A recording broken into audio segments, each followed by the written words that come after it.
Jā, tad mans stāsts šodien ir par reālu vēsturi.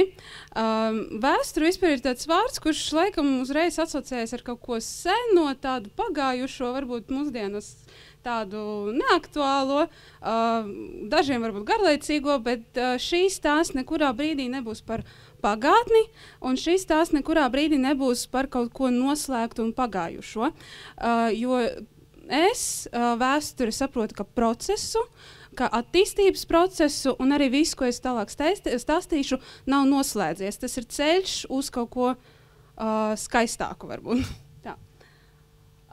Nu tad papildus tam, ko jūs par mani jau dzirdējat, tad jā, es esmu Tukuma otras vidusskolas vēstures skolotāja, un kad es sāku domāt, ko tādu vispār par sevi pateikt, tad prātā ienākušas tādas lietas, kas sapņotāja un idealistiska un kaut kas tāds. Un tad es sāku domāt, par mani varētu pateikt, ka 1. gada sākumā, bet ja tā padomā, tad tā joprojām arī ir. Un caur tiem 2 gadiem varbūt kaut kas mainījās uzvedībā vai kaut kas mainījās lietās, kā es kaut ko daru, bet es joprojām sapņoju un joprojām plānoju. Ar to darīšanu ir tā, ka, kad ir brīvais laiks no sapņošanas, tad var kaut ko izdarīt. Bet man ļoti svarīgi, ka ir tā vīzija un ir kaut kādas lietas, uz ko tiekties. Un esot tāda, un arī nākot no vides, kur motivācija mācīties nebija nekāda vispār jautājums, jo vienkārši mācīties vajag, tāpēc, ka tas ir forši un tāpēc, ka tā ir vērtība pati par sevi. Ienākot skolā Tukumā, man bija jāsastopās ar tiem gadsimta jautājumiem, kā es viņus saucu, un īstenībā es no Kārla laikam varētu aizņemties slaidiņu, jo tur diezgan, precīzāk varbūt ir, bija pastāstīts, bet man nācis prātā, tie 4 lielie jautājumi, tad kāpēc man tas ir jādara, no skolēna puses, tad kāda vispār tam visam jēga, kā vispār kaut ko tādu var iemācīties, un arī visforšākais jautājums, kas der jebkurām dzīves situācijām, tad kāds sakars. Es mums iesāku ļoti labi visās situācijās, tad kāds sakars vienkārši. Un, īstenībā, es sāku domāt, kā uz to visu atbildēt, un pirmais, kas laikam arī nācis prātā, vai kas dzirdēts bija gan no kolēģiem, gan apkārt, tad kāpēc vispār, runājot par vēsturi, vispār tas jādara, kāda jēga, kāds sakars. Tad dažādas variantas no izglītības standarta, tas ir kā audzināt patriotismu, jūs taču visi vajag tādu foršu pilsoņu, jūs zināsiet savas valsts vēsturi, kas, protams, ir svarīgi. Tad vēl varianti bija par to, ka vienkārši būt gudram cilvēkam arī ir labi, ja, un tad, kāpēc nē. Tad bija arī jautājums par tas izmisuma kliedziens, laikam skolotājiem kaut kādā brīdī iestājas, ka jums taču ir eksāmens, izdariet kaut ko. Tas arī ir tāds motivators. Un viens no motivatoriem, ko es īstenībā dzirdēju pagājušajā nedēļā, kaut kādu nesen no savas kolēģis, ka viņa savu audzināmo klasi motivē pie manis mācīties, tad ir tāds, jums risinots krustvārdu mīglis taču noderēs vēstures zināšanas. Un man kaut kādā brīdī tas likās, no vienas puses ļoti amizanti un smieklīgi, no otras puses arī kaut kā bišķiņ skumji, ja? Ka es īstenībā visu manu darba būtību ir sagatavot cilvēkus risināt krustvārdu mīglis. Bet, no otras puses, kāpēc nē, var arī tā. Bet es aizdomājos, ka, labi, es pati visus tos iemeslus esmu saukusi viņiem priekšā. Es biju pieminējusi patriotismu, es biju pieminējusi eksāmenu centās reizes un pat pirms šī eksāmena un tālāk.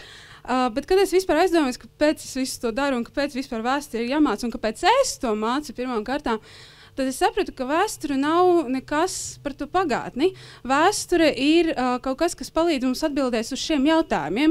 Uz jautājumiem, kāpēc mēs, kā sabiedrība, ka cilvēki esam tādi, kādi mēs esam, kāpēc lietas notiek tā, ka tas notiek. Un ja jūs nezināt vēsturi vai vēsturiskas notikumus, jums ir sarežģītāk to saprast vai sarežģītāk pašiem kritiski domāt par to. Vēsture arī neļauj atkārtot kļūdas, vai par to var strīdēties, bet arī, bet arī tāds personīgs varbūt iemesls vai tāds, subjektīvs, ka tas vienkārši ir interesanti. Man tas ir ļoti interesanti, un es gribēju parādīt, ka tā tas varētu būt, ka vēsture nav grāmatu lasīšana vai vēsture nav datumu mācīšanās. Un tad, principā, mana liela misija šo 2 gadu laikā bija to parādīt un to pierādīt. Bet vienkārši stāstot, ka es jums tagad to visu stāstu, jā, no skolēna, nu, tas neuzrunā. Tāpat tās, pat tie jautājumi viņus neuzrunā. Un tāpēc bija jāparāda praksē. Kā tad es to darīju?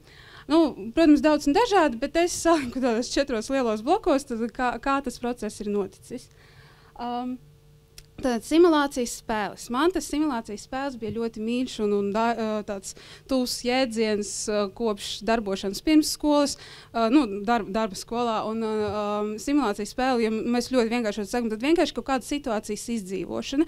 Ļoti vienkāršot situācijas, bet dzīvošana, izdzīvošana, pieredze. Un es mēģināju skolēnus ielikt situācijas, ka viņi tiešām pieredz kaut ko. Mācoties par jaunlatviešiem, nu kāpēc mēs nevaram paši būt jaunatvieši, un kāpēc mēs nevaram paši veidot latviešu nacionālo identitāti, kāpēc mēs nevaram paši sev definēt, kas tas tāds ir. Tas notiek organizēti, tas notiek pa grupiņām, un tas notiek iesaistot vēsturiskus faktus, bet 12. klases skolēniem bija pašiem jāpasaka ne tikai, ko tie jaunatvieši kaut kādi mistiskie priekš viņam ir izdarījuši, bet ko viņi ir darījuši pēc būtības, ko tie 12. klases skolēni saprot par mūsdienu latviešu identitāti, un kā viņi situācija, ja tādas nebūtu, to darītu, to taisītu, to attīstītu. Tāpat tās viens kaut kāds liels pasaules jēdziens, kas ir koloniāla sistēma, kas mūsdienas tādā spektrā nepastāv, un tie skolēni ar to nav saskarušies. Bet kāpēc tā koloniāla sistēma joprojām ietekmē attiecības starp valstīm, ja mēs padomājam? Kāpēc mēs lasīsim grāmatu un visu uztaisīsim konferenci, kur būs koloniālas valstis, kur būs kolonijas, un gan kolonijām, gan koloniālām valstīm būs iespēja attaisnot savu rīcību, būs iespēja risināt, kā to var mainīt, kā var labāku risinājumu varbūt atrast. Un 12. klases skolēni to darījuši, un brīdis, kad es sapratu, ka stunda ir izdevusies, bija tad, kad īstenībā tas puisis, kas ir zem jaunlatviešiem, kurš māja jums ar roku, ja jūs to redzat, ja? Viņš bija Āfrikas valstu pārstāvis, ja? Valstu, bet kolonija. Un viņš koloniālas Lielbritānijas, man liekas, valsts runas laikā, viņš piecelās kājās un saka, tik ļoti emocionāli stāstīt par to, kāpēc tas viss, ko Lielbritānija saka, nav taisnība, un kā jūs vispār varat klausīties to, ko tie runā. Un kad tas bija tik ļoti emocionāli, sapratu, ka tas mērķis ir sasniegts, ka viņš tiešām ir padomājis, iedziļinājis un pārdzīvojis to, kaut kādā mērā to situāciju.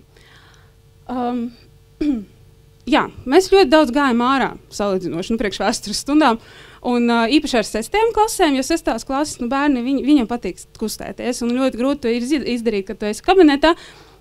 Un, tā frāze no Davida no 6. sāka labākas stundas arī tad, kad var izskrieties. Viņam gan gandrīz katra stunda tāda bija, bet bija arī tādas, kur bija paredzēts to darīt. Un, mēs izdarījām vienu lielu projektu, un otrs, ko es pastāstīšu, būs vienkārši piemērs. Tad liels projekts bija par Tukuma vēsturi. Tad mums ir jāmācās par Tukuma vēsturi, un kādas filmiņas un grāmatas var lasīt. Bet tad es padomāju, tā tēma ir maijā. Un tukums vispār mums ir apkārt. Un kāpēc mēs nevarētu izmantot tukumu kā mācību materiālu? Un tad skolēni pa grupiņām, komandām taisījuši pašas savas ekskursijas pa tukuma vēsturiskām vietām, un mēs arī gājām tājas ekskursijās, ne visās, bet ko viņi nobalsojuši. Tāpēc man tagad ir ap 60 kvalificētie gidi, ja kas, tad varu piespēlēt. Tad viņi paši ir izgājuši tas ekskursijas, bija ļoti gandarīti par savu veikumu. Otrais variants ir vielas atkārtošana. Kāpēc mēs risināsim kaut kādus krustvārdu mīklas vai rakstīsim piecrīni, sežot pie soli, ja mēs varam iziet ārā un izskrieties apkārt. Un vispār jau daudz interesantāk ir uzzināt, kā sauc pilsētvalsts Grieķijā, ja vajag skriet kaut kur, vai ne? Nekā sēdēt pie sola. Tā. Un ļoti ātri arī tas, ka nebaidamies izmantot kaut kādas popkultūru stundās. Jo popkultūra ir tas, kas uzrunā jauniešus. Ļaujiet viņam klausīties dziesmas, un pēc tam pateikt, ka pēc tajā dziesmā bija tādi vārdi, kādi bija. Īpaši Zombie The Cranberries ļoti uzrunāja visus jauniešus, vismaz manā klasē. Skatāmies YouTube kanālus, dziedam dziesmas, jo eksāmena nesēja par Baltijas ceļu, tad lielākā daļa man ir uzrakstījusi par to, ka, un bija vēl tāda dziesma, sanāksme, kur visi dziedāja 3 valodās. Tad vēsturiskais fakts ir, jā. Tad daram to, kas viņiem patīk, un vienmēr to vēsturi var atrast ļoti, ļoti dažādās lietās. Jā, un runājam par lietām, kas ir sarežģītas mūsdienas. Runājam par to, kas ir migrācijas krīze, caur to, kas bija pagātnē, runājam par to, vai kristietība un islāms, tas attiecības bija tādas, kādas medijas mums rāda, vai kaut kas ir mainījies. Daram to un nebaidāmies, jo jaunieši ir tie, kas spēj uztvert, kas var stāstīt, un viņi man vienā no stundām stāstīja tik daudz jaunas lietas priekš manis, ka stunda bija ļoti noderīga man.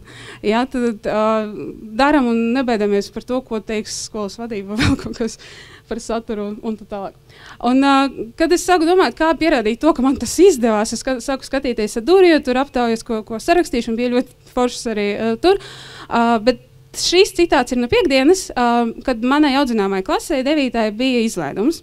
Un tas ir tas, ko viņi man pateikuši. Un es pagriezīšos, nolasīšu, jo man tiešām tie vārdi ir ļoti, ļoti patīkami. Tad, kad skolotāja atnāca pie mums sākumā, mēs pret viņu izturējāmies ļoti slikti. Viņa pat dažreiz raudāja pēc stundām. Bet ar laiku, ar savu neatlaidību, jauniem uzdevumiem un izdomu, viņa pierādīja, ka ir vērts klausīties.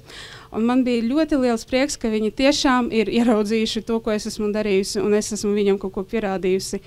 Un tad mēs arī turpinām to darīt. Paldies!